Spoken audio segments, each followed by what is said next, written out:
tulog ka mo sa ating Panginoon.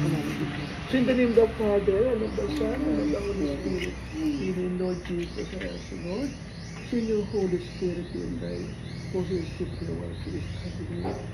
And so all your intentions, especially for good work, more grace and blessing to the family. Good food, and we need all the sickness, Lord Jesus. We need all the sickness, look into the Lord.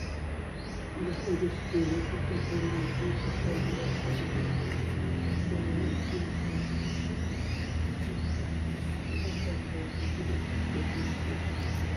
glory be to the Father, to the Son, and to the Holy Spirit. As it was in the beginning, is now, and ever shall be, world without end. Amen. In the name of the Father, and of the Son, and of the Holy Spirit. Amen. Amen. Sino bisan ko ka mo ah? Tumahaw ka mo sa ipon. Para hindi ka magutom ha? Enjoy ka mo ah. Libutan yung Gibaras.